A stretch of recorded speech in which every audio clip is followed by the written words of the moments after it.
قائد ملت کی مصروفیات بہت زیادہ ہے، اس لیے نہایتی ادب اور احترام کے ساتھ قائد معظم فخر ہندوستان سرکار جواد العلماء جناب مولانا کلب جواد صاحب قبلہ نقل امام جمعہ شاہی مسجد آسی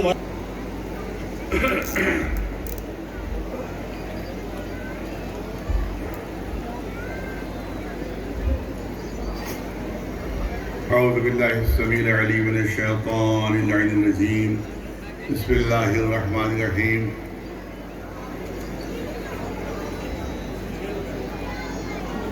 الحمدللہ رب العالمین والصلاة والسلام علی سید الانبیاء والمرسلین سیدنا و نبینا و شفیع المذنبین بالقاسم محمد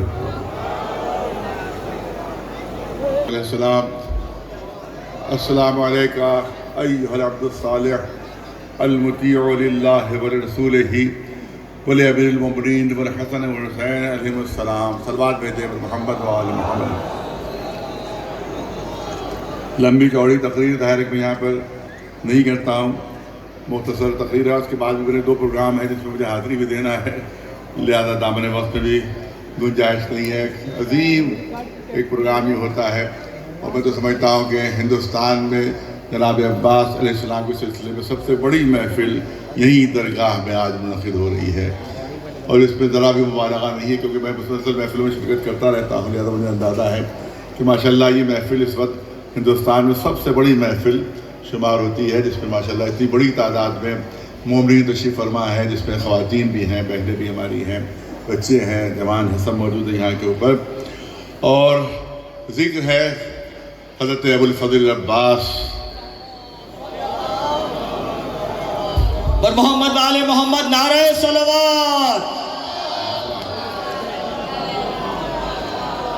ظاہر ہے کہ میری زبان میں دم نہیں ہے کہ ان مولا کے سلسلے کو درج کر سکوں کہ جن کو ہمارا معصوم چھٹا امام جو ہے عبد صالح کے لقب دے رہا ہے. صالح، عبد صالح. لہذا میرا عقیدہ تو یہی ہے، پتہ نہیں کوئی اس کی تائید کرے یا نہ کرے، لیکن میرا عقیدہ تو یہی ہے کہ یہ عبد صالح کا لقب خود اس بات کی دلیل ہے کہ جناب عباس درجہ عصمت پر فائز ہیں. کیونکہ صالح اس کو کہا، ہم صالح نہیں کہہ رہے ہیں، صالح ہم نہیں کہہ رہے ہیں. صالح یعنی انتہائی نیک بندہ جس کے دامن پر کوئی دھبا نہ ہو، کہ جس کے دامن پر کوئی داغ نہ ہو، جس پہ صرف نیکی ہی نیکی پائی جاتی ہو، جس پہ کوئی بدی نہ پائی جاتی ہو، اس کو صالح کہا جاتا ہے. ہم اگر کسی کو صالح کہیں تو ہو سکتا ہے وہ چھپ کر برائی کرتا ہو جس کا ہمیں علم ہی نہ ہو سکتا ہے کوئی اندر سے بے ایمان ہو، بعد میں کھلے کی بے ایمانی ہے، شروع میں پتہ نہ چلے کہ بے ایمان ہے، بعد میں کھل جائے گی تو بہت بڑا بے ایمان ہے. تو ہم اندر کی بات نہیں سمجھ سکتے، ہم غیب کی بات نہیں سمجھ سکتے، ہم دل کا حال نہیں سمجھ سکتے. لیکن ہمارا امام جو معصوم ہے وہ دل کا حال بھی جانتا ہے، وہ غیب کا حال بھی جانتا ہے، وہ سمجھتا ہے کہ جو باہر سے ہے وہ کیسا ہے، جو اندر سے ہے وہ کیسا ہے. وہ اگر کسی کو خطاب دے کہ اللہ کا صالح بندہ ہے، اس کا مطلب ہے کہ وہ بندہ درجہ عصمت پر فائز ہے. لہذا ہمارا عقیدہ یہ ہے کہ 14 معصومین میں تو ہم شمار نہیں کرتے، ان کو 14 معصومین میں شمار نہیں کرتے، لیکن عملاً جناب عباس معصوم ہے، عملی طور پر جناب عباس معصوم ہے. ایک صلوات بھیجے مولانا صبر محمد و آل محمد. نعرہ حیدری، حیدری اور محمد آل محمد نعرہ صلوات.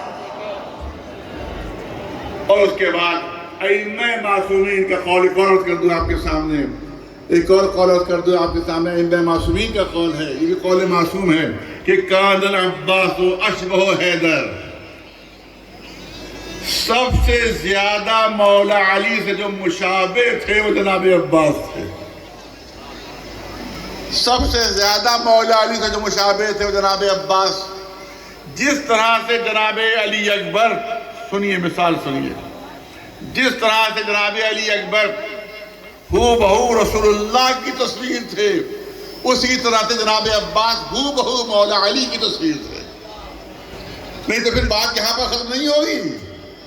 جب ہو بہو علی کی تصویر ہے علی جناب عباس، تو ہو بہو علی کی تصویر ہے، تو بات یہیں پر ختم نہیں ہوگی، کیونکہ مولا علی کو رسول نے سند دی ہے کہ اگر کسی کو آدم کو دیکھنا تو علی کو دیکھے، نوح کو دیکھنا تو علی کو دیکھے، ابراہیم کو دیکھنا تو علی کو دیکھے، موسیٰ کو دیکھنا تو علی کو دیکھے، عیسیٰ کو دیکھنا تو علی کو دیکھے۔ اور جب عباس ہو بہو شبیہ علی ہے تو یہ صفت جو علی میں پائی جاتی ہے وہی عباس میں پائی جاتی ہے۔ نعرہ حیدری، حیدری، نعرہ صلوات۔ جناب عباس بھی اسی صفت کے حامل ہیں، کیونکہ اب زبان سمت سند دے رہی ہے کہ ہو بہو شبیہ مولا علی ہیں۔ جب مولا علی کے ہو بہو شبیہ ہیں تو صفات چہرے علی میں پائے جاتے ہیں، وہی صفتیں چہرے جناب عباس میں پائے جاتے ہیں۔ یہ ذہن میں یہ بات رکھنا بہت ضروری ہے۔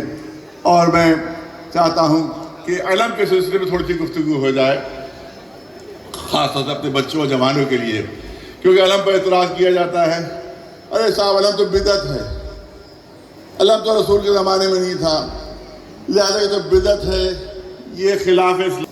تھوڑا سا لفظی فرق ہے، لیکن شیعوں میں بھی یہ درود تاج، درود تاج، اہل سنت کی بہت اہمیت سمجھتے ہیں اس کو، خاص طور ماہ مبارک رمضان میں اور خاص طور شب قدر یہ درود تاج اہل سنت ضرور پڑھتے ہیں۔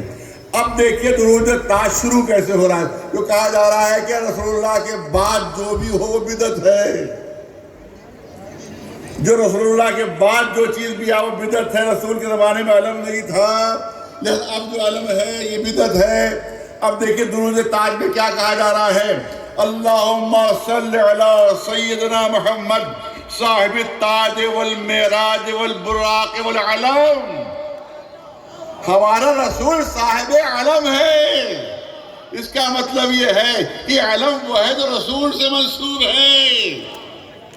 اگر علم تھا نہیں تو رسول صاحب علم کیسے ہو گئے؟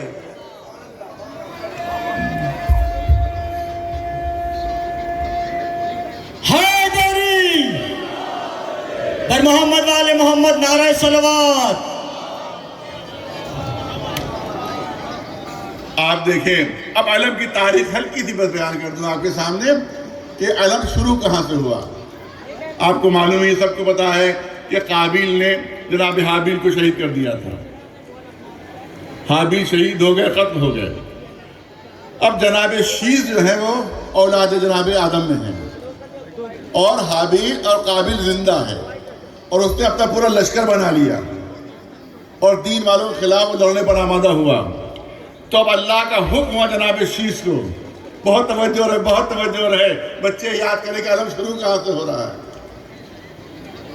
جناب شیث کو اللہ کا حکم ہوا کہ تم لشکر جمع کرو قابیل کے مقابلے میں، اور تمام لوگوں کو اللہ کے نام پر جمع کرو کہ قابیل سے مقابلہ کرنا ہے، دشمن دین سے مقابلہ کرنا ہے، دشمن مذہب سے مقابلہ کرنا ہے، قاتل سے مقابلہ کرنا ہے۔ تو جناب شیث نے بارگاہ الہی میں عرض کیا کہ میری نشانی کیا ہو کہ جس کے تحت میں سب کو جمع کروں، کوئی نشانی تو مجھے ملنا چاہیے، کوئی نشانی تو مجھے ملنا چاہیے۔ اب روایتیں بتاتی ہیں کہ جنت سے جناب شیث کے لیے علم بھجوایا گیا، جنت سے جناب شیث کے لیے علم بھجوایا گیا، وہی علم جناب شیث نے لیا اور اس کے ذریعے سے لشکر جمع ہوا اور اس کے ذریعے سے قابیل پر فتح حاصل کی۔ تو یہ علم جنت سے آیا ہے، یہ علم جنت سے آیا ہے، اسی لیے جتنے جنتی ہیں اس کا احترام کرتے ہیں، جو جہنمی ہوگا وہی اس کو بدعت کرے۔ نعرہ حیدری، حیدری، نعرہ صلوات۔ اس کے بعد یہی علم جناب شیث سے ہوتا ہوتا انبیاء سے گزرتا ہوا رسول اللہ تک پہنچا تھا، اور یہی علم وہ تھا جو میدان خیبر میں رسول اللہ نے علی کو دیا تھا۔ اسی لیے جو 39 علم دیے گئے تھے وہ رسول نے نہیں دیے تھے، وہ رسول نے نہیں دیے تھے، وہ 39 علم رسول نے نہیں دیے تھے۔ میں نے جمعے کے خطبے میں عرض کیا تھا بہلکا سا اشارہ، کیونکہ رسول فرما رہے لَأُعْطِيَنَّ الرَّایَةَ غَدًا رَجُلًا كَرَّارًا غَيْرَ فَرَّارٍ، میں کل علم دوں گا، میں کل علم دوں گا۔ اس کے مطلب یہ، اس سے پہلے جو 39 لوگ گئے تھے ان کو رسول نے علم نہیں دیا تھا، سب سے آخر میں علی کو علم ملا، اور یہ علم وہی تھا جو جنت سے آیا ہوا تھا۔ ایک سلوات بھیجے صبر محمد والے۔ نعرہ حیدری، لبیک یا حسین، لبیک یا حسین، نعرہ صلوات۔ بہت زیادہ نہیں لینا ہے، میں چاہتا ہوں ایک دلیل آپ کے سامنے پہ، جو بدعت کہا جاتا ہے کہ جو چیز زمانہ رسالت، بہت توجہ چاہوں گا، اگر یہ ہمارا انداز یہ نہیں ہے، لیکن جو بدعت کا بار بار نعرہ بلند کرتے ہیں اور ہمیں بدعتی کہتے ہیں، اور تو بدعت کی وہ ڈیفینیشن بیان کرتے ہیں کہ جو رسول کے زمانے میں ہو وہ سنت، جو رسول کے بعد ہو وہ بدعت۔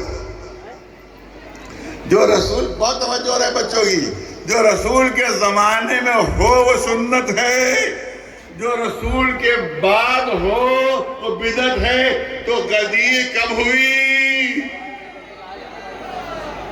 ارے بتاؤ مجھے، غدیر کب ہوئی؟ غدیر ہوئی زمانہ رسالت میں، اور سقیفہ کب ہوئی؟ بعد رسالت۔ تو تمہاری ڈیفینیشن کے لحاظ سے وہ سنت ہو جائے گی، یہ بدعت ہو جائے گی۔ ایک صلوات بھیجے محمد۔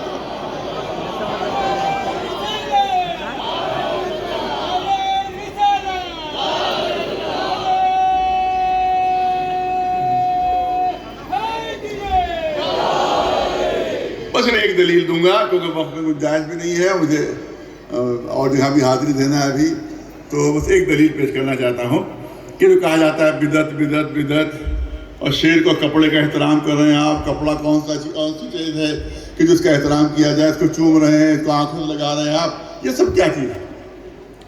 تو میں عرض کروں گا کہ ہر شے کی بہت توجہ، جو اسٹیج پر ہمارے علماء تشریف فرمائے ہیں ان کی بھی توجہ چاہوں گا کہ ہر چیز کی ایک مادیت ہوتی ہے اور ایک معنویت ہوتی ہے، اور ہمیشہ شے کی اہمیت مادیت کی بنیاد پر نہیں ہوتی ہے بلکہ معنویت کی بنیاد پر ہوتی ہے۔ آپ دیکھیں کہ ایک من لوہا کتنا بڑا ہوگا، وہ ایک من لوہا کے ایک معمولی کمزور انسان، شاید ہمارے منیسٹر نظمی صاحب اس کو اٹھا بھی نہ پائے، بیچارے بہت دبلے پتلے ہیں۔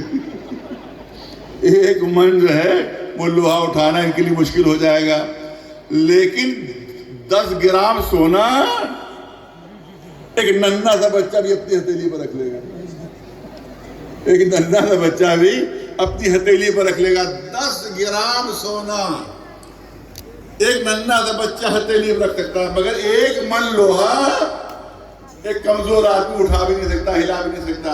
لیکن اگر آپ بازار میں لے جائیں تو قیمت کس کی زیادہ ہے؟ ایک من لوہے کی قیمت کم ہوگی، 10 گرام سونے کی قیمت زیادہ ہوگی۔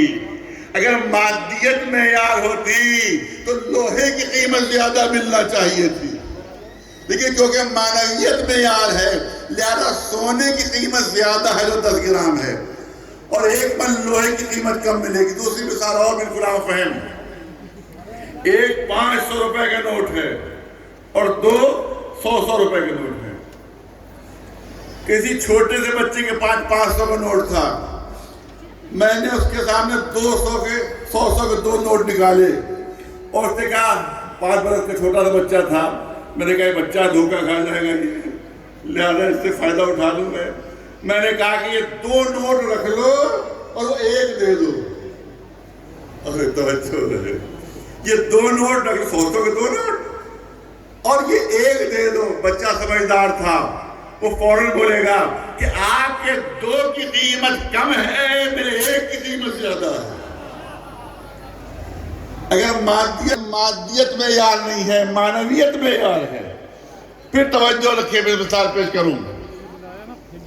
سڑک پر سے گزر رہا تھا میں نے دیکھا 20 سڑک پہ ایک پتھر پڑا ہوا ہے، مولانا تشریف لے آئے۔ نعرہ صلوات، نعرہ حیدری، حیدری، پر محمد والے محمد نعرہ صلوات. سڑک پر پتھر پڑا ہوا، بہت توجہ ہے مثال پر. سڑک پر پتھر پڑا ہوا تھا، بیچ سڑک پر. میں نے اس کو دور پھینک دیا، اس پتھر کو دور پھینک دیا. تھوڑی دور اور آگے بڑھا تو ایک پتھر اور ملا جو اپنی جگہ سے ہٹ گیا تھا. میں نے اس پتھر کو اٹھا کر اس کی جگہ پر نصب کر دیا. ایک صاحب ساتھ تھے، انہیں کہا صاحب آپ عجیب آدمی ہیں، ایک پتھر کو آپ نے دور پھینک دیا اور ایک پتھر جو اکھڑا ہوا تھا اس کو آپ نے اس کی جگہ پہ لگا دیا.